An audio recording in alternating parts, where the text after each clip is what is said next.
It's fantastic sa metal at plastic. Number one ko to. Tanggaling-galing mo. Smart dishwashing paste. Heavy duty limpyo kada pahig. Smart dishwashing paste manufactured by ACS Manufacturing Corporation. ISO certified world-class quality. ACS. 60 radio stations nationwide. 1,000 plus news anchors, commentators, and DJs nationwide. 5,000 plus reporters and correspondents nationwide. RMN. Radyo mo nationwide. Ang totoong nationwide news network sa Pilipinas. Sa Surigao, DXRS 918. Tatak, RMN. Radyo mo nationwide. Minsan, hindi mo alam kung ano ang pinag-uusapan, kung sino ang nagtatanong, at kung ano ang tanong. Ngayon, ang tenga't isipan ay buksan. Intindihin ang bawat issue dahil tayo ang apektado. Straight to the point.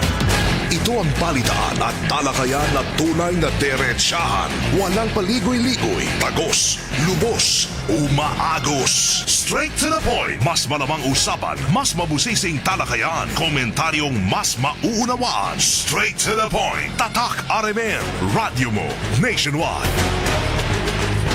Maradyaw na buntag na sabang sa Ijotanan. Ako si Radyoman Gaydol Futsu. Makigaiba na isabang din sa Monday edition ng Straight to the Point. Straight to the point. Headliners. Sa mga headlines nato para kuman na adlaw, Lunes na isab pizza 11 na Mayo 2026.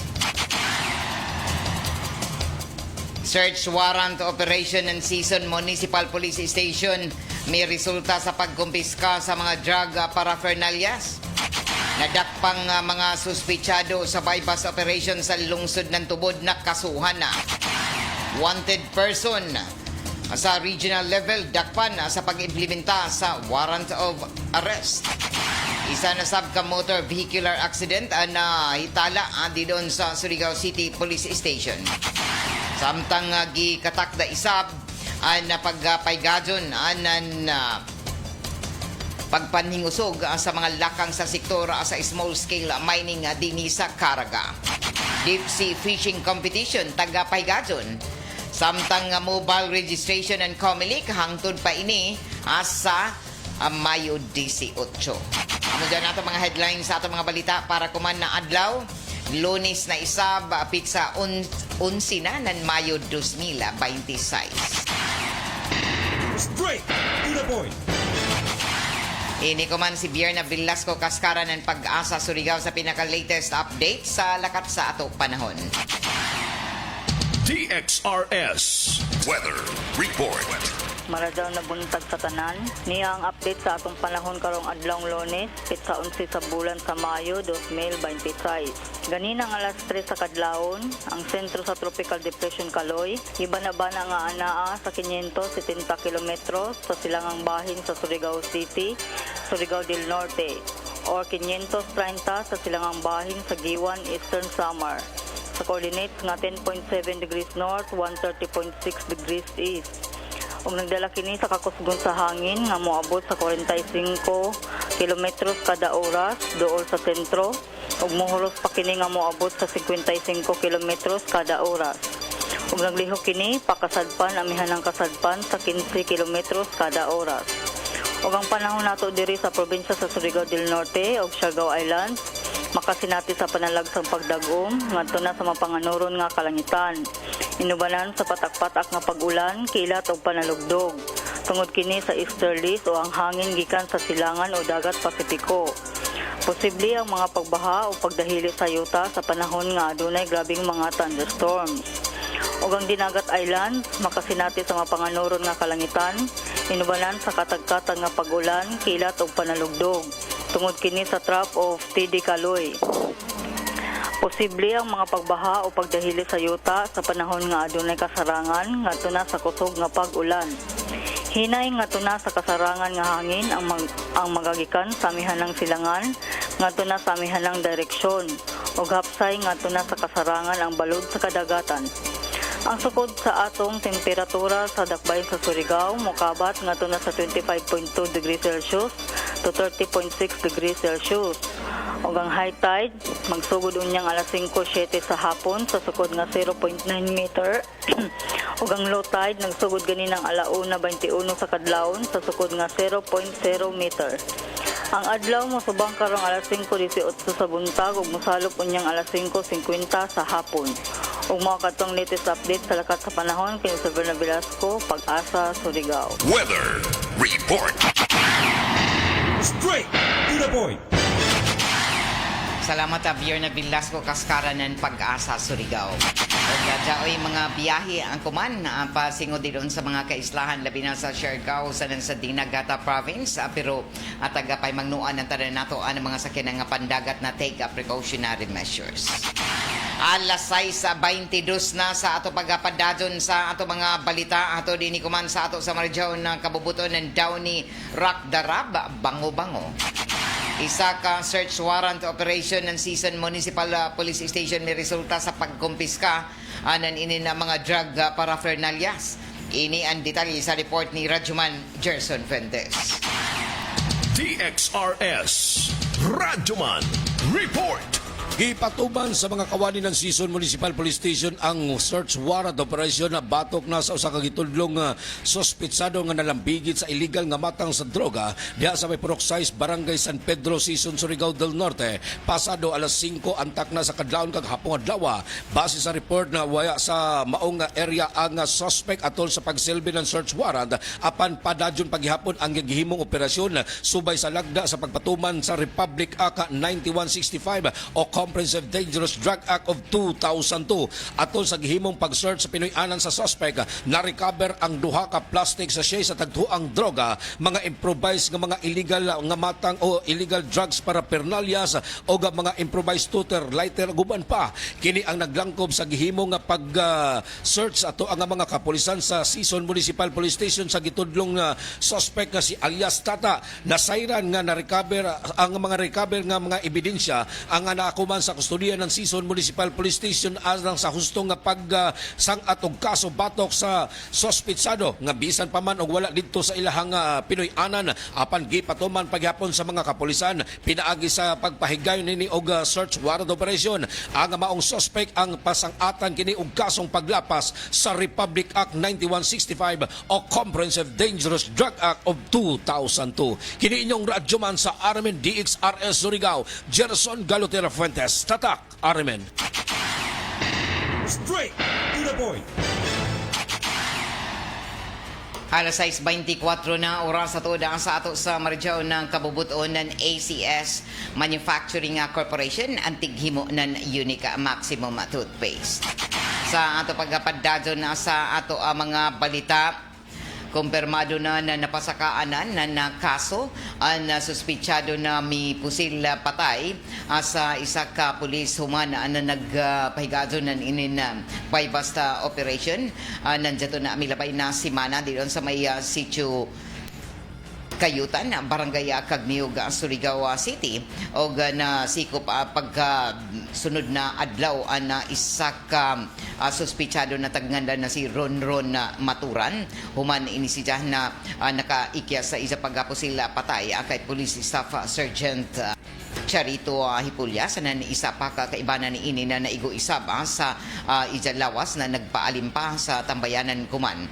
Taga-butyag pa na nahepinan ng kapulisan sa syudad na Surigao na mi surrender an amo na suspitsado gabi napit sa Sieti adto naghapon sa bahin na sitio Kayutan o na Barangay Cagniog, Surigao City.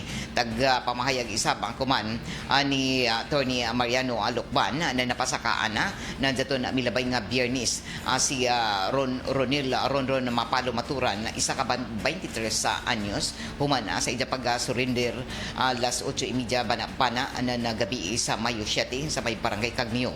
Na lakip isa ba sa pagka-recover ang service sa firearm na biktima na pulis human ini na ilog sa suspitsado o sa namitag gamit sa krimen.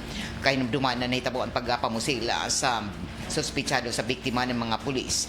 Nandiyato na Martes sa gabi, Mayo 6, o isa na matay na si Police Staff Sergeant Charito Hipulya o samaron isap an ija kaibanan o taga Butchag pa na inihuman sa taga Pahigadon na hilitimo na abay basta operation sa pagkasikop unta sa mga suspitsado sa Provincial Drug Enforcement Unit sa may sitio Kayutan, Barangay Akagniog.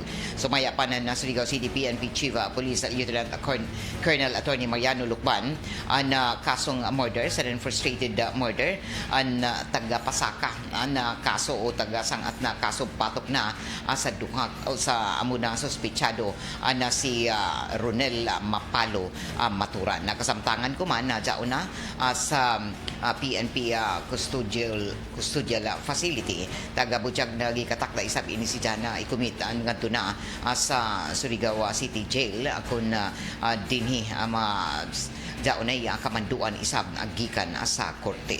Og humanan ini ang nagpadayag isab anan pamahayag ang Police Regional Office 13 kalabot na sa nitabong pagkamatay ng patrolman sa taghimo ng paybasta operation sa Barangay Akagniog. Og una ini ang mi bisita isab ang mga kadakuan sa regional na buhatan sa PNP sa pagpanguyo na PNP Regional Director na diin si Police Brigadier General Marshal Mariano Magistrado de Fort ang Regional Director ang mi papati isab nan pahasubo ang tuna sa nabiling pamilya sa pulis ug mi bisita isab sa samdan na pulis na naka survive sa samada na angko ni ini. Taga bisitahan ni ini si Patrolman na Liz Muras dilon sa ospital na dato na milabay na Pizza Shetty sa dilon na mi bisita dinhi na amo na mga opisyalis gikan sa Police Regional Office sa pagpanguyo ni General Marshal Mariano Magistrado de Fort.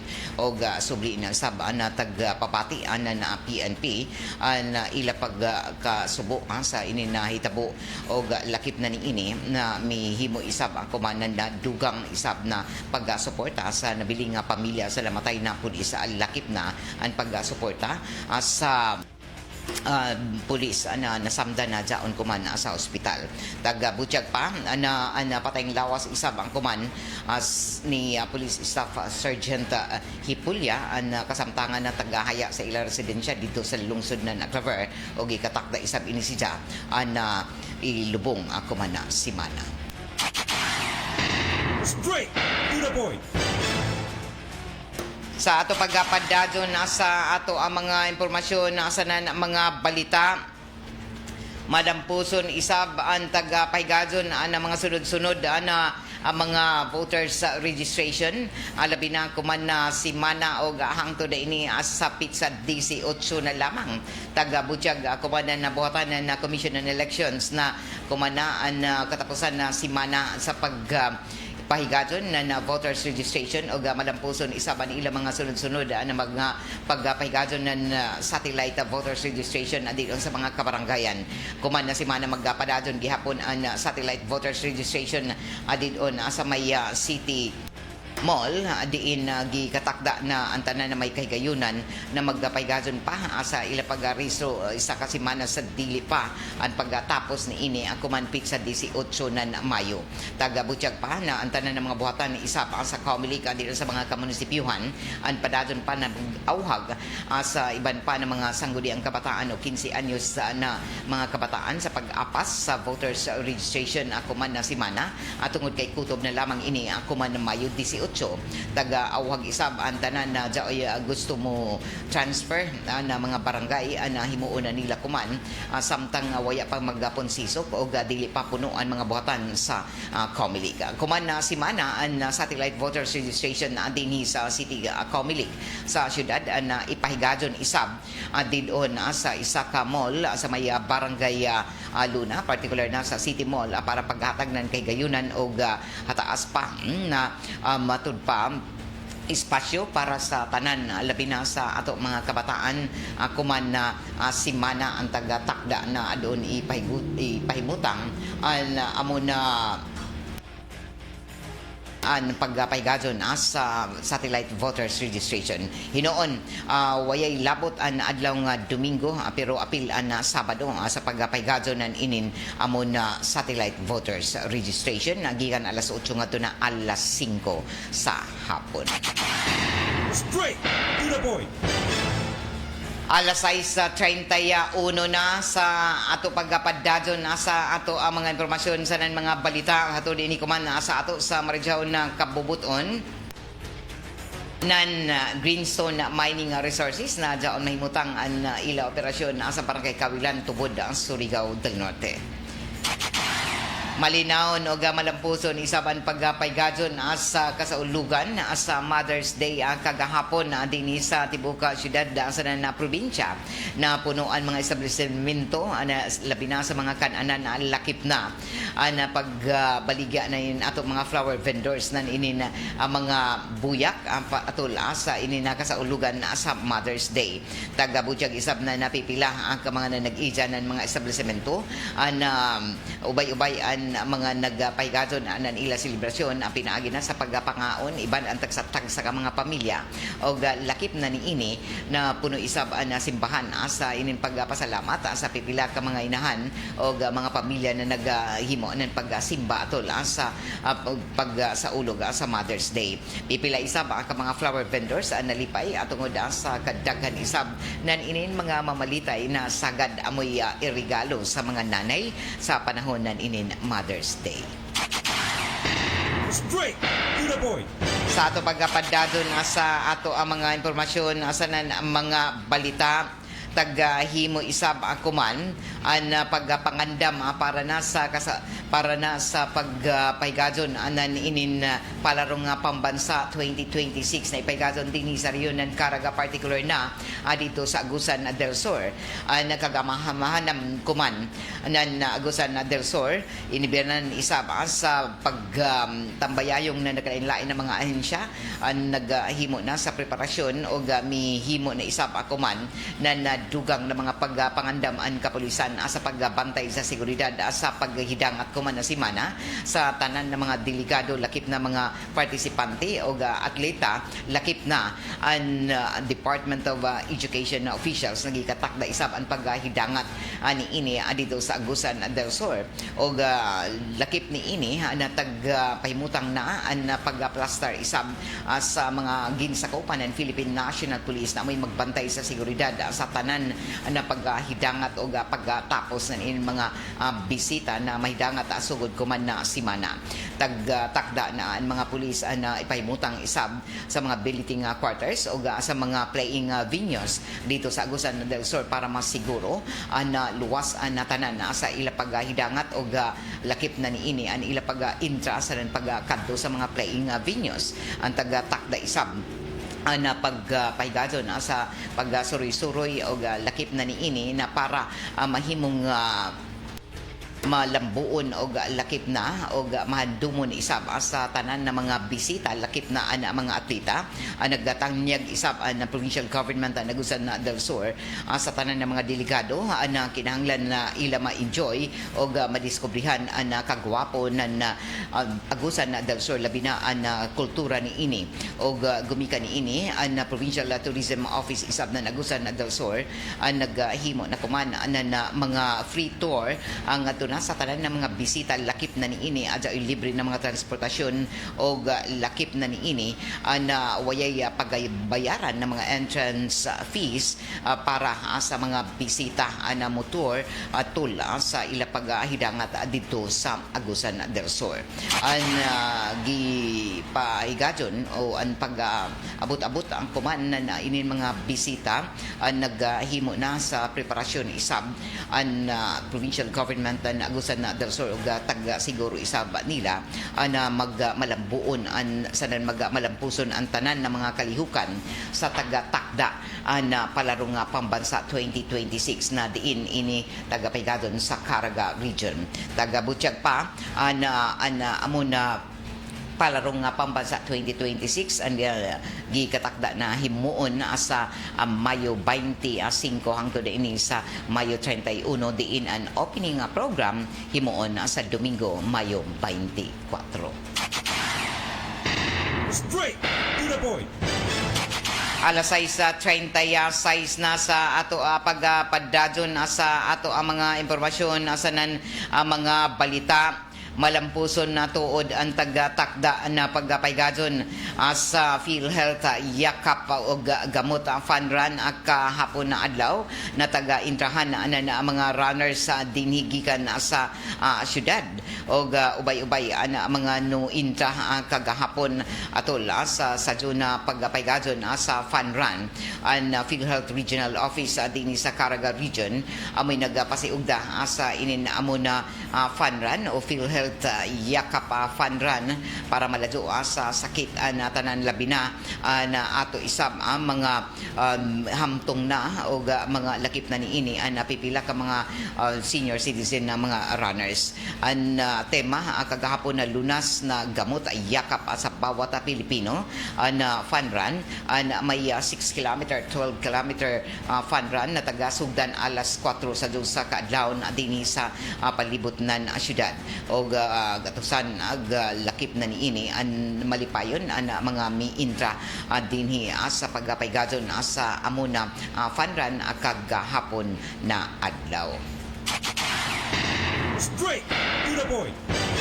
Sa ato pagpadadyon sa ato ang mga impormasyon sa mga balita tagahimuan isab akuman na nadugang pa na mga lakang na ato kagamhanan sa probinsya na malakip isab na pipila pa nato ka mga waya pa makahimo sa pagdawat na ila benepisyo sa fuel subsidy o pipila ni ini ka mga tricycle drivers naghimo isab na mga pagsumiter na ila mga requirements para na ini sa gikatakda ni isab na paghatag na second batch na waya makadawat isab nan ini na ila ayuda gikan sa kagamhanan sa probinsya.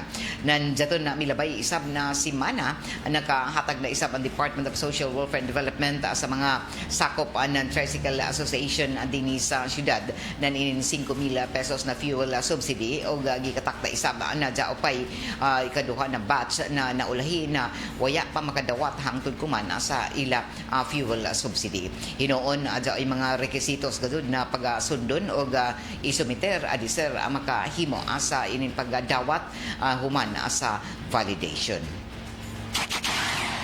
Sa ato pagpadadyon sa ato ang mga impormasyon sa mga balita mihimo isab akuman na nadugang pa na pagpadayag na ato kagamhanan na sa syudad na magpadadyon isab an ila People's Day Year for a program akuman na simana tagatakda isab na jaopay pagbisita isab sa mga mainland barangay sakop dinhi sa ato syudad para dinhi makaangkon isab nan dugang pa na mga karadyawan na direkta isab na ihatod didon sa ila tagsa-tagsa ka mga barangay. Na jato na milabay na simana ubay-ubay isab na mga barangay na hatagan na serbisyo gikan sa pagpaygadyon sa People's Day 2026. Na jato na Biyernes malampuson ang paghatod sa amo na serbisyo diyan sa barangay Silop diin mo kabat sa 1,564 ka mga baranggayanon sa barangay Silop na serbisyuhan o napaymuslan sa 409 ka mga pasyente o mga residente. Ini na mga programa kabahin sa tinguha kuman sa kagamhanan sa syudad sa kagamhanan na mapaduol ang mga pulido di kalidad na serbisyo sa gobyerno ngadto na sa mga barangay. Kuman na simana gikatakda na isab na ipahigazon an amo na programa gihapon sa iban pa ng mga barangay dinhi sa mainland. Nagalain-lain ng mga ahensya naghatag kuman ng mga libre na tabang sa katawan alabi na ang mga buhatan sa City Legal Office, City Health Office o lakip na ang Public Employment Skills Development Office o lakip na Department of Agriculture o iban pa ng mga organisasyon na may iban didon sa pagpaygadyon na ninin amo na programa sa mga kabarangayan. Straight to the point. Alas 6:41 na oras sa tuda sa ato sa Marijaw na kabubuton nan Megasoft Hygienic Products Incorporated ang tiga himuan ng Unique Maximum Toothpaste.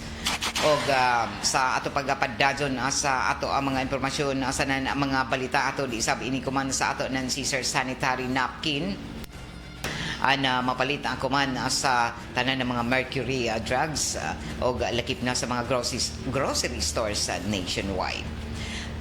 Mihimo isab ang kuman na nadugang na mga pagpamahayag ang Department of Energy na gikatakda na isab na jaoy isab as na price adjustment as presyo sa gasolina o diesel silom na adlaw o ini amoy tagapamahayag isab ng Department of Energy na jaoy mga gikatakda na kabaguhan isab mataga Martes sa presyo sa petrolyo tagabutyag pa na jaoy pagtaas na isab na presyo sa gasolina na bana-bana jaon sa 1.60 ngadto na sa 1.70 o gikatakda isab na an pag-ubos hinuan na presyo sa kerosene na posible mo ubos na 12 pesos sa kada litro samtang ang diesel isab taga bana-bana na jaoy pag-ubos isab na presyo ni ini na bana-bana al 9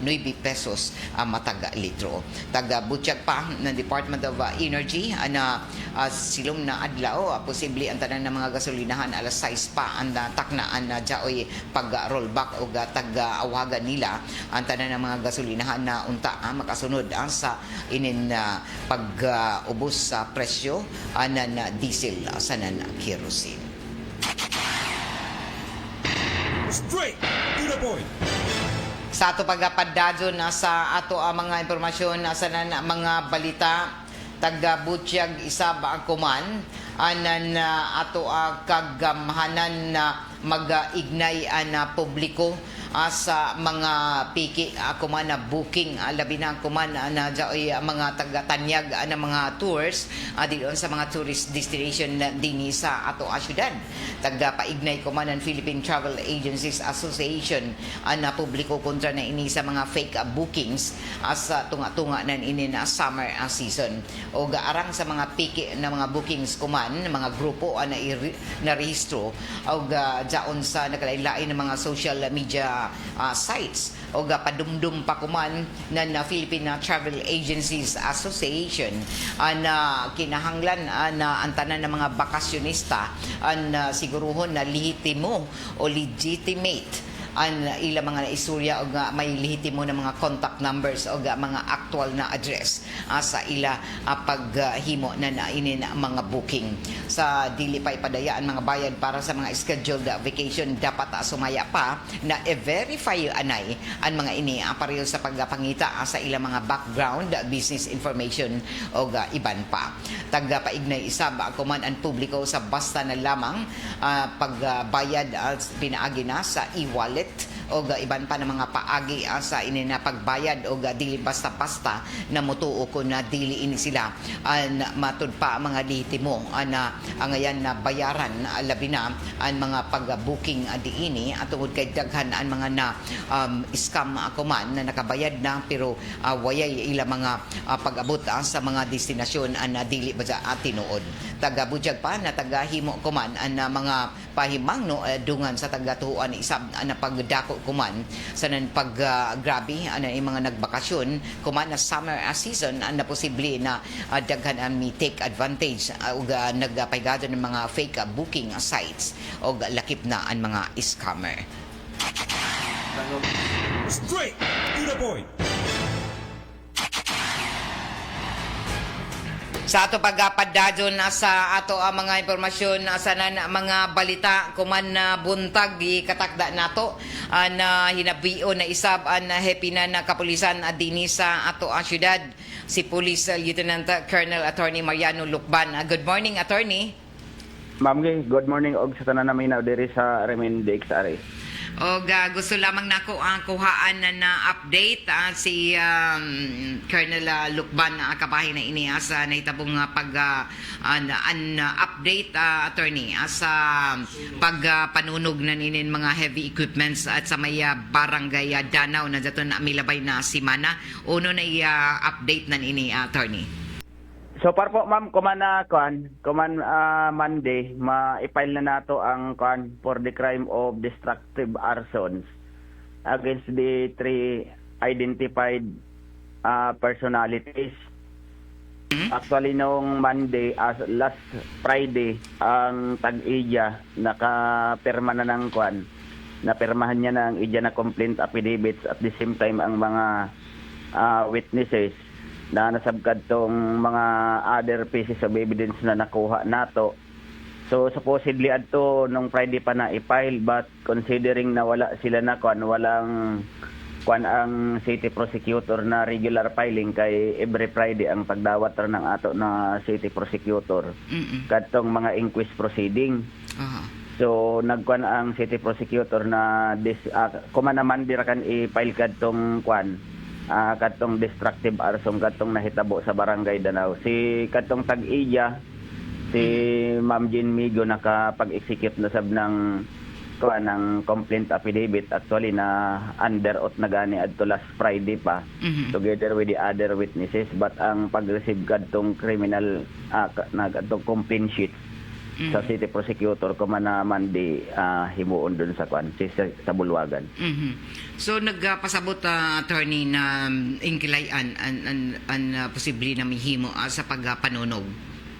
Na-identified natin ma'am ang kwan, there were 3 identified suspects base dun sa mga CCTV footage na na-extract nato and validated by the other witnesses dun sa area. So confirm ato sila atong mga kwan na nagbuhat dun sa pagpanunog sa mga ekwipo ng Migo Construction. So uman ini sila mga taga Surigao ba may himo na ini ang mga suspect attorney? Base sa amo na kwan ma'am, puros mga taga Surigao ra adto. Okay. An motibo anan na ini Colonel? Usually ang kanamo adto ba ang na-establish na motive na nangwarta sa adto dili kadtong extortion. Nagkuang kay kadtong mga identified na suspect na amang good na kwan, na amang good na tawag ani. Kadtong mga identified na mga suspect wala mang good na direct na connection doon sa Migi Construction, dili man sila mga sinisantisab na empleyado or mga workers doon. Kung una man gani sabi ko gani kung usually pag mga ngani usually motivated by money yan o reward mauna na nagpanunog doon kay wala man na ibang ang ibang intention nila sa pagpanunog adto kun dili pangwarta sab, pero dili siya a sort of extortion. So possibly na waya sab sila mga na kwarta ang mga suspect. Wala kay base dun sa ma'am, base dun sa tag-iya na wala sila na-receive na mga extortion letter or kung ano man ang mga verbal na extortion letter or whatsoever. Wala maski anong wala na mga prior notice or whatsoever. Og kumana nakilayan na sila nadakpan na ba ini attorney? Dili na nato makunan ma'am sa di na nato maikargayan sa hot pursuit operation considering na nagkandak kita ng in-depth investigation before nato na-establish ang identity ng mga suspect. Sa ato manggod na balaod, once na nagkanda ka na ng deeper investigation in order to establish the identity ng mga perpetrators, that is no longer within the purview ng hot pursuit operations. So kung i-insist nato na dakupon pa adto, so usually it will result into the dismissal ng criminal complaint na ipapile nato sa ila. So usually ang buhato nato niyan through regular filing and let us wait na resolve ng prosecutor kung may probable cause, and then pag may probable cause i-file nila yan ang information sa korte. And then pag ma-found out sab ng korte na may probable cause ang information na ipinail ng korte doon sa korte, usually magpagawas yan siya ng warrant of arrest para madakop adtong mga suspect mo gani. Yan dili ko tag-disclose ang identity nila until such time na maigawas ang warrant of arrest para makuha gayud nato adtong mga tawhana. So daan na ba na mo ini ang mga hinimuan sa mga suspetsado attorney? May mga history na sila na iyan ang tagbuhatan nila, ma'am. Okay. Og unay matod pa kantidad o pilaan kantidad sa damyos na sunog sa mga ekipo? Di ko na ma'am, pero dako sabad to na kuang kay ang nasunog ay adto duha ka backhoe, isa ka Isuzu na elf truck, tapos may partially damaged na transit na mixer, tapos may isa na road katong pison.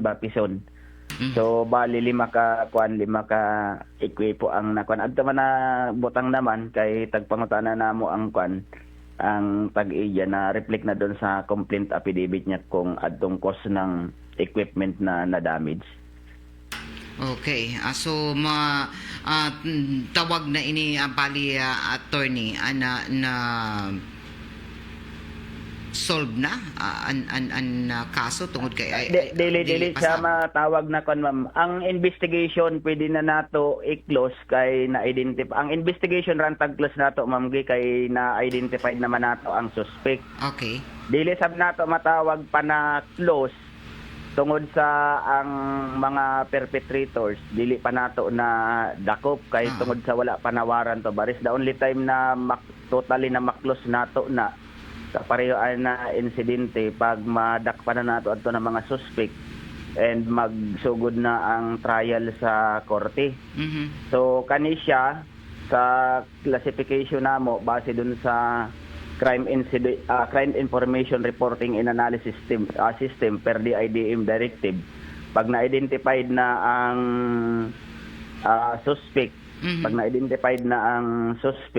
although at large pa siya, tag-considered na mo ni siya na cleared kay tungod sa na-identified na at na-file na ang kaso.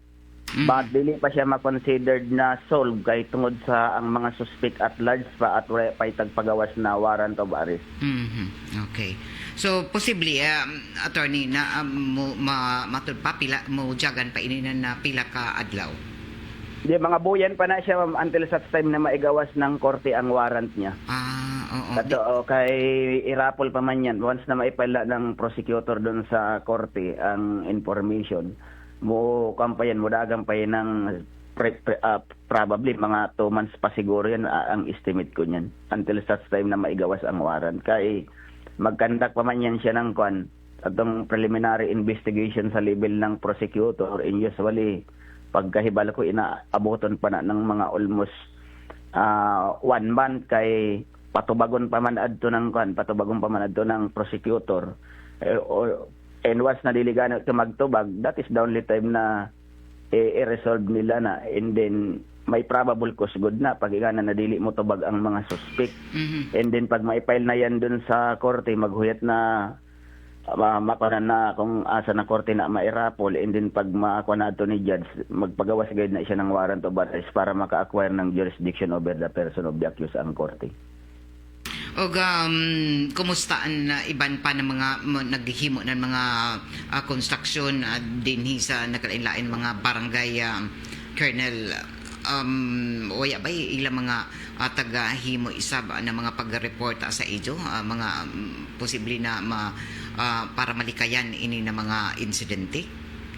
Ang kuang gani namo adto ma'am kay ini gani lesson learned ini sa Mego Construction kay actually dili sila sabi ko gani even ako dili ako nakahibalo na may ongoing na government project sa barangay Danau going to Mat-A. And then risk ini na concern sab ng taga Mego Construction during sa meeting nila sa DP na just in case gani na may mga government projects or kung ano man gani diri sa EOR for dili ra diri bat sa tibuok na Surigao del Norte.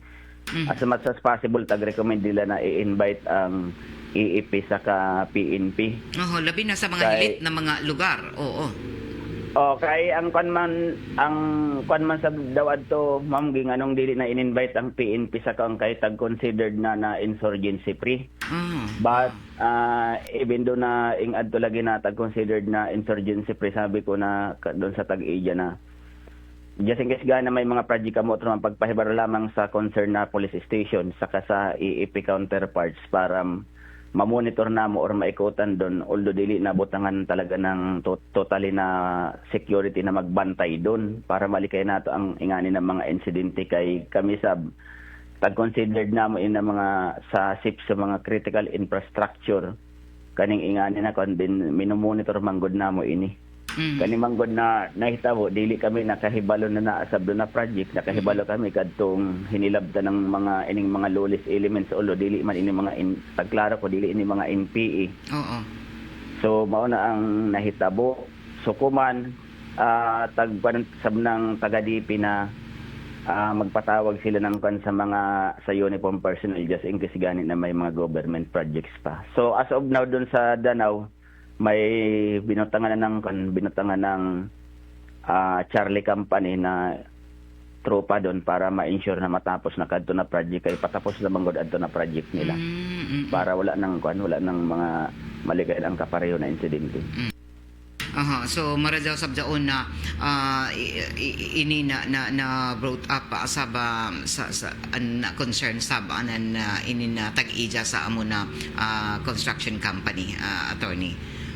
Aha. Oo, ma'am, kay taga-admit man sab ng tag-ija na nasa job sab siya na kuan na dili na nagpahibalo sa uniform personnel na may ongoing na project dun sa sabi niya it will form part na ang lesson learned nila na just in case gani na may mga project pa sila na himuon diri. Di na gid sila magduha-duha magpahibalo dun sa kwan sa tawag ani sa mga police station or even sa AAP counterparts kay even ang army na surprise sab na kwan na may ing-ani na nahitabo. Although may mga tag-monitor sab sila doon kumana sa mga kwan kadtong sa ibang mga munisipyo sab para sabi ko malikayan ang the same incident. Pero ato sa mga barangay officials kinahanglan sab siguro sa imo tan-aw Colonel na kinahanglan sab na mo-coordinar sab sa ini ngadto na motabang sa ato pag-inform sab sa kapulisan sa pareho na ini labi na kun jaon sa mga hilit na mga lugar sa ila barangay. Dapat pareho to sa Danau aware mangod ang barangay official na may nag-exist na government projects pareho adto kay nag-start pagod adto mga kuan October. Kung ko masagap October 16 o 24 2025 last year. So actually aware ang barangay official na may nag-exist na ingani na government projects dun sa Danau to going to Mati. So sa dapat ani ang mga barangay official sab i-monitor ani tapos kung kay para sa ila manggod ini na mga projects ba kay lisod man ini na mga government projects imbis tagtarong nato na magmaayo ang dayan ang dayan or even ang kinabuhi ng mga ining mga tao doon sa mga isolated na mga barangay para maging discomfort sa ila lalo na pag-transport ng kung ano man gani. So mao na hinuon ni ang nahitabo na tanggong na hinuon ang government projects kay ang mga equipment na daot kinahanglan pa mokuha doon sa ibang area nila para mailipat diyan para mahumanra ang project. Okay, Colonel, salamat ka radyo sa ini na mga update sa nahitabo dito sa may Danau o maradyaw ini na jaon na kilayan na gazod may kalambuan na sa ini na kaso o sublian na imo mga mensahe kuman sa mga naminaw. Sa ako ma'am in relation sa mga kwan pag mga pareho aning mga tagpangutana mo sa mga government projects. Kitang mga taga-kwansab, kitang mga naa sa barangay, let us be vigilant. Tabangan nato ang gobyerno na mahuman ang mga government projects diyan kay para sa inyo man dili man yan para sa kumpiyansa na tawo. So tanan man yan mag-benefits just in case gani mahumang kana na mga project sabi ko nga kay dili na siya makakos ng discomfort lalo na pag-transport ng mga agricultural products from sa mga remote na mga barangay going to city proper. So kung just in case gani sab na may mga kwan, may mga matikdan mo na something mga suspicious person or kay usually nakakilaya manggod ka mo diyan sila diyan ma'am sa mga barangay na yan mao ang mga contractor sab nag-i-expect na mo cooperate sab ang community na mag-report just in case na may mga daotan na huna diyan o may mga panghitabo kay ang nahitabo adtong sa barangay Danau lit na gayud ang pag-report dire sa insidente ibig kami ng kuan ng army lit na nakaabot dun sa area kay lit naman sa ang information medyo hilit kung kwanta na yan ma'am na kuan sabi ko gani ang panato na ang effective police response nagbabari manggod na depende kung uno kapaspas sab maghatag ng information ang katauhan ang nasa komunidad ba. Kung gusto niyo ng paspas na responde at paspas na madakpan ang mga suspect, magkuang gayud mo on time lalo na kung magpakabana kita diyan sa ato na mga lugar dili kadtong tungod sa dili kita ang naapektuhan or dili nato concern wala tang paki sa mga tawo.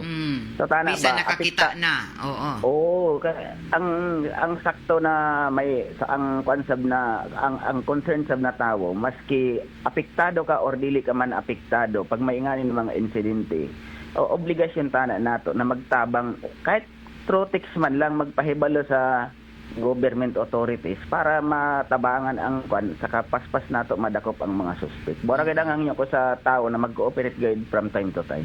Okay. Colonel, salamat sa ini na mga update din sa RMN. Anytime po, Mang Gwen. Thank you. and Good morning. Ijo na bati ang happy na nakapulisan sa syudad si Police Lieutenant Colonel Attorney Mariano Lucban. RMN Exclusive. Straight to the point. So taga Butchag kuman nan happy na nakapulisan sa syudad sa padadyo nan paghimo nila nan follow up sa nahitabo na pagpanunog na ni mga heavy equipments na taga Ijahan sa isa ka Miko construction na diin tagpanunog nandiyaton na milabay pa na unang simana na Mayo tag Butchag na nakilayan na o taga pasakaan na o gikatakda na isang kuman ang kaso na destructive arson amo ini gikatakda na kaso kontra sa tuyo ka mga nakilayan na mga suspechado o tag himo na execute na isab ang tag-ija na Miko Construction sa inin ija affidavit para sa pagsangat ng destructive arson taga sunog gud ini og taga tan-aw na dili ini sab kon extortion kay matud pa di man extortion ang destructive arson ang taga himo sa pagsangat na nakaso ko man na adlaw hinuon taga uyat pa kay diser ini na matud pa na identify na ba gud nakilayan na subay ini sa mga nakuha na sa investigasyon isab o taga paklaro isab na cleared na amo na insidente o kaso atungod kay nakilayan naman cleared na investigasyon klaro na jaoy gud suspect na nakilayan amo gani na ila pasakaan na amo na construction company kun sino ini sila papangan dito kay gikatakda sabi ni na isang atpa ngadto na sa korte na kaso na destructive arson o humanan ini ako na makita na dya probable cause gikatakda na mo pagawas nan ini na arrest warrant ang kontra sa mga suspechado. So ini amoy pinakabag-o na kadambuan sa ini na insidente isab ang sa pagpanunog didon particular na sa may barangay Danao o isa sa mga naisgutan isab ako man ang mga paghangyo although taga-padadyon nagpadadyon ako man ya gud Butchag na dako sab gud na kantidad na himong damage sa pagpanunog sa inin heavy equipments na taga-Ijahan sa Amuna Construction Company atong kay pila ini ka mga dagko na mga heavy equipments na tagamit sa amo na paghimo nan inin amo na dayan diha o konkreto na dayan. So taga Butchag pa na gikatakda isab na patapos na bala kadto ini na dayan didto na magsumpay dito pasingod na sa Barangay Mati o Mabini ba to Barangay Mati taga Butchag pa na padadyon ko man ang pagtapos nan ini na dayan o taga-awhagan ato ang mga lumulupyo isab diha na mo tabang sa ini na mga susama ni ini na mga insidente na dyan gani dudahan o makita niyo na mga madudahan na mga wayong pwede ka dyan niyo dadyo na i-report ato sa PNP o kahaan dito sa Ijo Barangay. O sa kasamtangan, matod pa ni Attorney Mariano Lucban na dyaonay nakadetail inuon waya man gazumulaong na jaon 24 oras na magbantay pero kuman na at least jaon ay magsuroy didon o magmonitor anato ang mga PNP o lakip na anato kasundaluhan. Awag pa kuman ato ang mga sakop sa Philippine National Police labi na sa mga jaoy mga proyekto didon sa mga hilit na mga barangay di mga kalikayan na usahay abtan jaon sila ng gabi jaoy ilang mga taglaong pa mag-overtime para maabot nila ang timeline o pagtatapos sa mga proyekto labi na didon sa mga hilit na mga barangay na taghimuan ng mga dayan, mga konkreto na mga dayan ang naauhag ang ato sa mga residente kay ini para masab sa Ijo Karajawan. Kamo na mga residente didon kamo may matud pa makabenepisyo nan ini nan mutabang isap naauhag anan ato kapulisan na kun jaoy mga susama ni ini na mga insidente kinahanglan dali niyo na ma-report ang adto na sa ato mga otoridad. Alas 7 na. O taod-taod, ijo na mga batian na duganghan ay pa sa ato mga balita sa Armen Network News o sundan ini sa Diretso Balitang Surigao. Balik kita sa ato dugang pa ng mga isgutanan sa second portion pagka alas 8. Marajaw na pagpamati andito sa ilang Maribel Kainday Ramos, Mary Jane Tabigi Anodi, kay Janet Tinyo, kumusta na Ati Janet? Kay Joel Sinico Mante, kay Mary Jane Tabiki Modi, kay Elzin Anugalo Bilulo, Jane May, kay Zander Salim, Isprokotoy, kay Edna Doms II, Lizelle Nguno, Nguho Marciano, Lilian Medina, o ngadto isab kay Joel Sinica Manti, Mary Jane, o kay Queen Tipsy, kay Joel, kay Ruth Tayapad Hernandez, Queen kay Lilian, o ngadto isab kay Gina Diligencia Parahis, dito sa Panatao Claver. Kumusta ka mo taga Claver? Marajaw na pagpamati kay Randy Santiza sa Marajaw na morning, June Caranto, kay Tercy Cañete, Jovi Adran Magadan, Ma'am Gay pa shout out ako sa ako bana kay Remy Magadan o sa tanan lumulupyo sa Purok 5 Lower Sangay. Salamat. Kumusta taga Barangay Anumar dito sa Lower Sangay o Upper Sangay. Kay Malakay Erlindo, Jocelyn Antalian, doon sa ako mga igsuon pa shout out Ma'am Gay sa Barangay Tugbungon Antalian na families. O uy hapit na fiesta. Ang kuman ba ang fiesta? Kuman na si Mana sa Barangay Tugbungon. Advance happy fiesta sa Tugbungon. O doon sab sa Kanlanipa. Sa ilan ni Pariboboy Lansin o Madskarmi. Ato daan ni advance pag-greet kay para hagaron kita dumba. Balitaw. Happy fiesta Barangay Kanlanipa. Kumansab ini na si Mana. Diyon sa Kanlanipa proper o diyon sab sa taga-housing. Marajaw na pagpamati. Mano datoy. Sige. Mo balik kita nga dyan sa dugang panato ang mga isgutanan sa second portion. Human sa Diretso Balitang Surigao. Kay iba na ako diri sa control. Si Gerson Dudong Quijano o dito ni Sabang sa may transmitter site sa Barangay Sabang. Si Perly Fernandez. Ako si Radyoman Gaydol Fuchu. Marajaw na Lunis. Straight to the point. RMN Network News. Payo niya sa nagtatagong senador, huwag itong susuko. Kasama natin sa balita, Radyoman Conde Batang.